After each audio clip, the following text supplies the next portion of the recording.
ഇനി ഞാൻ എങ്ങനെ ആൾക്കാരുടെ മുഖത്ത് നോക്കും? എന്താ സംഭവിച്ചത്? ഇനി എന്താ സംഭവിക്കാനുള്ളത്? എന്റെ മാനം കളഞ്ഞില്ലേ നിങ്ങളുടെ കാള? കാളയുടെ ഒരു കാളയോഗം അവൻ ഉപദ്രവിച്ചു. ഇനി ഞാൻ എന്തിനു ജീവിക്കണം? ഇത്രയും കാലം കാത്തു സൂക്ഷിച്ച മാനം ഒരു നിമിഷം കൊണ്ട് പോയില്ലേ? അത് പിന്നെയും പോയാ? കണ്ടില്ലേ നാശം? ഇപ്പോഴും അവിടെ നിന്ന് ശൃംഖരിക്കുക. അമ്പട കള്ള കാര്യം ഒപ്പിച്ചല്ലേ? ഭാഗ്യവാൻ. അടുത്ത ജന്മമെങ്കിലും നീയായിട്ട് പിറന്നാ മതിയായിരുന്നു.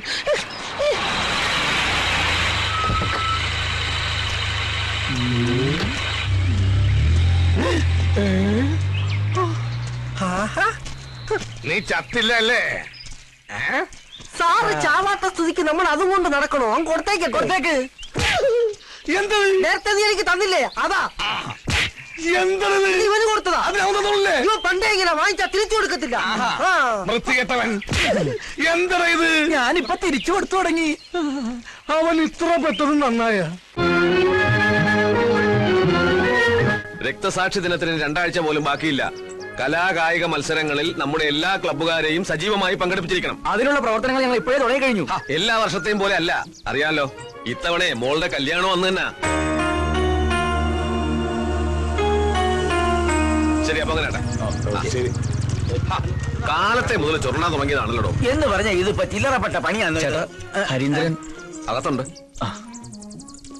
അല്ല ജോസേട്ടാ, ഇങ്ങനെ അതെ, എന്തു തന്നെയായാലും കല്യാണത്തിന്റെ അന്ന് കേരളത്തിലെ എല്ലാ ജയിലുകളിലും നമ്മുടെ പാർട്ടിക്കാർക്ക് ഗംഭീരമായിട്ടൊരു സദ്യ കൊടുക്കണം. അല്ല, കല്യാണം കഴിഞ്ഞാലും നമ്മുടെ മണവാളം പൊറുക്കേണ്ടത് അവിടെയാണല്ലോ.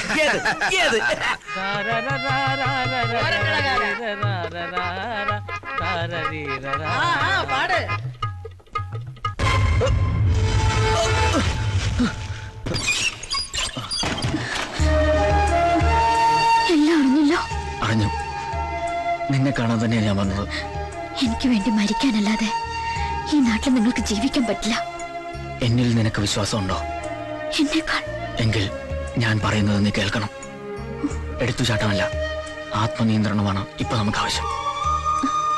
വിവാഹത്തിന് ഇനിയും ദിവസമുണ്ടല്ലോ. എന്തെങ്കിലും ഒരു മാർഗം ദൈവം നമുക്ക് തുറന്നു തരും. അതുവരെ നമ്മൾ തമ്മിൽ ഒരടുപ്പവും പാടില്ല. അറിയാലോ, മഷിയിട്ട് നോക്കുന്ന പരിവാരങ്ങളാ ചുറ്റും. വാക്കുകൊണ്ടല്ല, വാളുകൊണ്ടേ അവർക്ക് സംസാരിക്കാൻ അറിയൂ. അതുകൊണ്ട് ഒരു സംശയത്തിനും നമ്മൾ ഇടവരുത്തരുത്. നോക്ക്, ഒന്നും സംഭവിക്കാത്ത മട്ടിൽ വളരെ സന്തോഷത്തോടെ വേണം ഇനി നിന്നെ കാണാൻ. അയ്യോ അച്ഛമ്മ,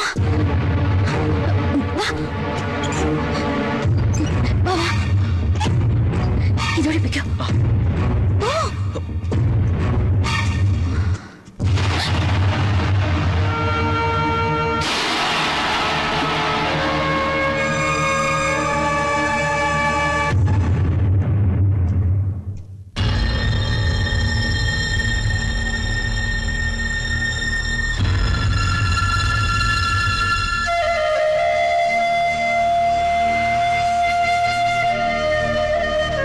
പോലും ഇവിടെ ഒരു ആഘോഷമാ.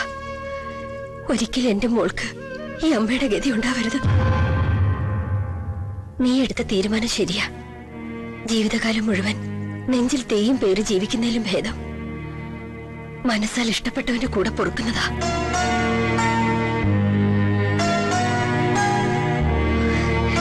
മതി, ഈ വീട്ടിൽ എന്റെ അമ്മയെങ്കിലും ഉണ്ടല്ലോ എന്നെ അറിയാനും അനുഗ്രഹിക്കാനും.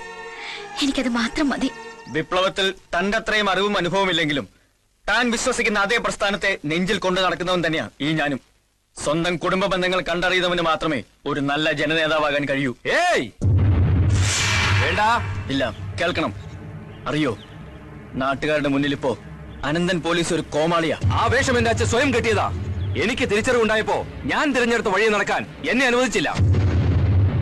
അതിന്റെ ആഫ്റ്റർ എഫക്റ്റാ എന്റെ അമ്മയുടെ മരണം പോലും. Never look back. ഒരിക്കലും തിരിഞ്ഞു നോക്കരുത്. തിരനോട്ടമാണ് സഖാക്കളുടേത്. ഇപ്പോഴെന്നല്ല, എല്ലായ്പ്പോഴും. കമ്മിറ്റ്മെന്റ്സിനും സെന്റിമെന്റ്സിനും അവിടെ സ്ഥാനമില്ല.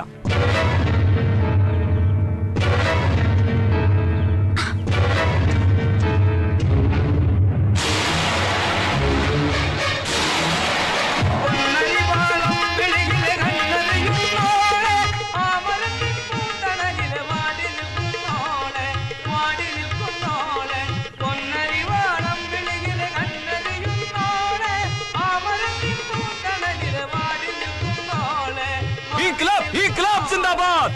ഇൻക്ലാബ് സിന്ദാബാദ്!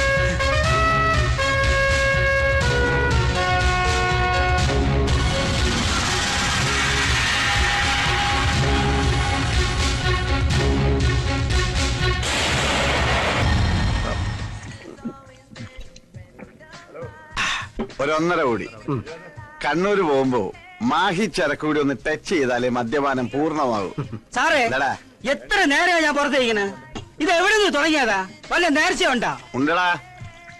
എന്റെ മുണ്ടിരിഞ്ഞവനെ പാർട്ടിയിൽ ഫ്ലാറ്റാക്കി ഫ്ലാറ്റിലിരുത്തിയാൽ ഞാൻ തിരുവനന്തപുരം മുതൽ കണ്ണൂര് വരെയുള്ള 12 ബാറുകളിൽ പറയെടുത്ത് പോകാമെന്ന് പറശ്ശിനിക്കടവ് മുത്തപ്പനോട് ഞാൻ നേർന്നിട്ടുണ്ട്.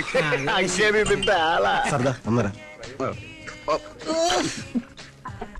നീ എണ്ണിക്കോ, എത്ര ബാറായി? 12 ഇനി അടിച്ചടിച്ച് ഈ പൈസ തീർക്കല്ലേ സാറേ? എനിക്ക് ഫുൾ ടാങ്ക് പെട്രോടിച്ച തിരുവനന്തപുരം വരെ എത്താനുള്ള. താൻ പേടിക്കണ്ടോ, തന്റെ കാശ് അവൻ സെറ്റിൽ ചെയ്തോ. ആര്? ആ സ്ഥലം MLA കോറത്തിൽ കഴിച്ചത് ഒറിജിനൽ ആണോ എന്നൊരു സംശയം. ശരീരം റിജക്ട് ചെയ്യുന്നു. ഞാൻ ഒരു 1.5 കളഞ്ഞിട്ട് വരാം. നീ ഒരു അരയടി ഒന്ന് പൊതിഞ്ഞെടുത്തു. മൊബൈൽ അടിക്കണ്ട. ഒന്നൊടി.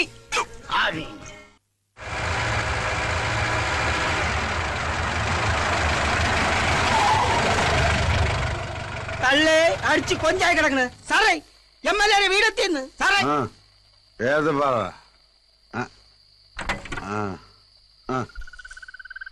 തള്ളേ മുണ്ടില്ല. നീ മുണ്ടരുത്. 4550 രൂപയിലെ നിന്റെ കാശ് ഞാൻ മുണ്ടിക്കോളാം. സാറേ അണ്ടറില്ല. ഈ മുണ്ടെടുത്തോണ്ടോണം. ഇതാ. ഓ എനിക്ക് വയ്യല്ല തള്ളേ.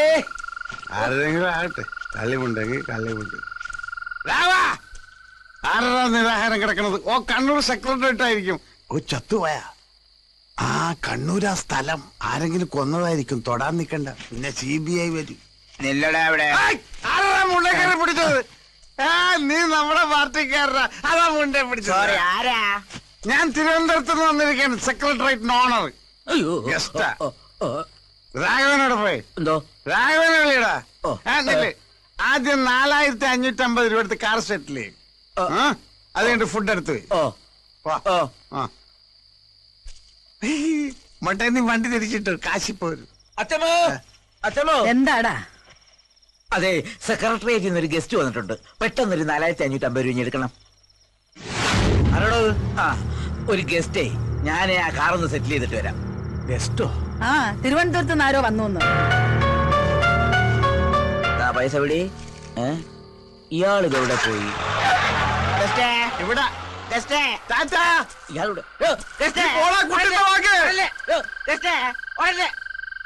എവിടെയാ ഗസ്റ്റ്? കാർ സെറ്റിൽ ചെയ്തു. പക്ഷെ അയാൾ മതിൽ ചാടിപ്പോ കളഞ്ഞ്. എത്ര രൂപ കൊടുത്തു? 9500 നോട്ട്. സെക്രട്ടറിയായിട്ടില്ല ഗസ്റ്റ്. തട്ടപ്പാതിരിക്ക് വന്ന ഏതെങ്കിലും കള്ളനായിരിക്കും പറ്റിച്ചിട്ട് പോയത്. നടപ്പും ബാബുവും കണ്ട ക്യാപ്റ്റൻ രാജിന്റെ അനിയനാണെന്ന ധാരണ. നാളെ രാവിലെ കാശ് ഇവിടെ കിട്ടിയിരിക്കണം. കതറിട്ട ഗോസ്റ്റേ, നീ എവിടെയായിരുന്നാലും നിന്നെ ഞാൻ പൊക്കിയിരിക്കും. ഇവനെ എവിടെ പോയി തപ്പാണ്?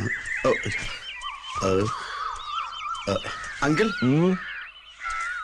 ഈ ഗൗതമൻ എന്ന് പറഞ്ഞൊരു എന്താ